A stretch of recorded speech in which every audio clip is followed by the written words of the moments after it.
السلام عليكم، مرحبا بكم اليوم مع حلويات ام ادم. الوصفه ديال اليوم ان شاء الله غادي تكون واحد الوصفه ديال البرد اللي كنحتاجوها في هذا الفصل ديال الشتاء بزاف.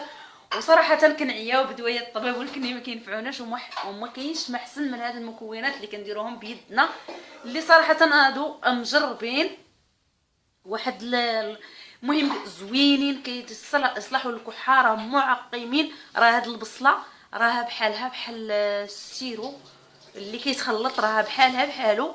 المهم بالنسبه للكحه اللي كطول فينا الكحه، بالنسبه للكحه العاديه ماشي ديال الحساسيه ولا ديال الضيقه، المهم الكحه اللي كتجي مع الرواح ومع المهم هاد البصله كتصلح الكحه، واللفت كيصلح اللفت هنا الرومي كيصلح الكحه وكيصلح الرواح، يعني السيلان الانف ملي كيبقى يسيل كيصلح له حتى هو.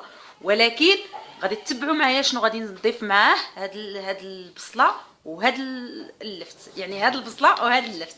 المهم انا يعني شاداني الكحه وشادني الرواح، الله يشافي كل مريض والله يشافي جميع المرضى ان شاء الله يا ربي. دابا بسم الله نبداو على بركه الله بلا ما نطول عليكم. غادي نغسل اللفته ديالي مزيان، نقشر البصله ونرجع معكم.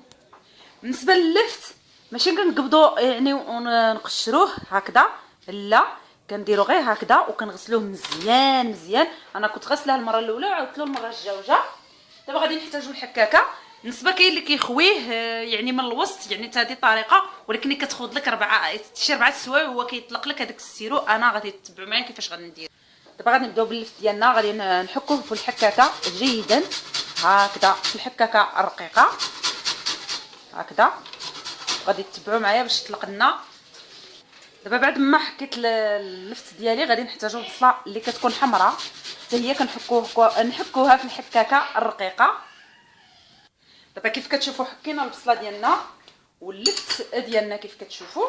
دابا غادي ندير هنايا واحد الملعقه ديال السكر كلاصي غير باش البصله تطلق لي الماء، بالنسبه لللفت كذلك. وغادي نخلي هذا السكر كلاصي يذوب. بالنسبه للبصله ما كتحتاجش محا، هي اصلا كلها ما منين حكيناها، ولكن ما كناكلوهاش هكذا ولا نديروها بحال هاد الطريقه، لا غادي نخليها تقدم واحد شويه، غير واحد شويه ونكملوا. دابا كيف كتشوفوا انا البصله ديالي درتها في واحد الصفايه وغادي نخليها شو الماء اللي طلقت. وهذا اللفت ها نتوما انا غادي نستعمل فيه اللفت، غادي نستعمل فيه العسل الحره هكذا، العسل الحره البلديه ديال النحل تكون ثقه. وغادي نخلي هاد العسل هي وهاد اللفت تطلق لي العسل، المهم تيطلق لي الماء، كيولي ماء يعني مع اللفت كيطلق الماء. ها نتوما دابا راه بدا كيطلق، ونوليو عاود نرجعوه ان شاء الله ونعطيكم الكميه وكيفاش تستعملوه ان شاء الله. كيف كتشوفوا اللفت ديالنا طلق الماء ديالو حتى هو. دابا غادي نصفيه مزيان وكاع دابا الوليدات الصغار ما عليهمش، يعني الكبار ما عليهمش ياكلوه بهذه الطريقه، واخا هذا يعني راه اللفت المذاق ديالو زوين مع العسل. انا راني ذقت وشفت كي كيجي داير زوين بزاف، ولكن الوليدات الصغار كيبغيو بحال هكذا. المهم غادي نصفيه مزيان نعصرو، وكاع اللي بغا يديرو فواحد الزيف ولا فاصمه ويعصرو مزيان. لكن انا ما بغيتش ندير يدي، بغيت هذاك الشيء يكون معقم. هاد الحوايج كلهم مغسولين مزيان معقمين. صافي دابا غادي نعصرو. نتمنى هاد الوصفه ديال الدواء ان شاء الله تفيدكم وتجربوها. بالنسبه للاستعمال ديالها، بالنسبه للاستعمال كيف قلنا، بالنسبه للاستعمال ديالها، بالنسبه للبصله ضروري ما نكونوا واكلين مع، هي كتحرق في المعده بزاف، اللي بالنسبه اللي عنده المعده. المهم خصنا نكونوا واكلين عاد نستعملوا البصله. نستعملوها في الصباح معلقه وفي الليل تنبغيو نعسو معلقه بالنسبه للبصله. بالنسبه لللفت على الريق في الصباح واحد معلقه بحال هكذا. وماشي غتستعملوا الدواء تقولوا نهار ولا يومين زعما وراه غادي نبراو. راه كيف كتعرفوا راه الوصفه ديال الطبيب، يعني الطريق ديال الطبيب، وإلا ما كناش استعملناها بنظام وفي الوقيته راه ما كنبراوش، يعني ونفوتوا واحد 3 ايام ولا 4 ايام.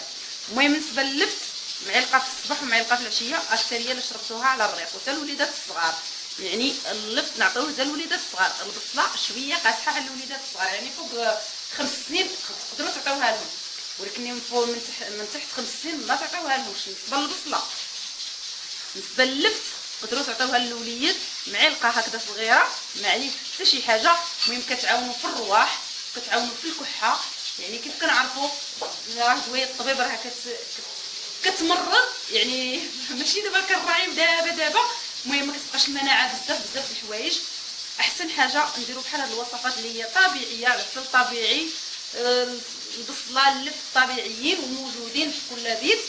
نتمنى هاد الفيديو ينال الاعجاب ديالكم وتجربوه وتردوا عليا الخبر. جربوا هاد الوصفه، يعني راها مجربه وجربوها وردوا عليا الخبر. الا عجبتكم هاد الوصفه شاركوا في القناه، ديروا اعجاب، خليو لي التعليقات ديالكم وضغطوا على الجرس باش يوصلكم كل جديد ديالي. نقدم لكم هاد الوصفه بالصحه والراحه والله يشافي الجميع ان شاء الله.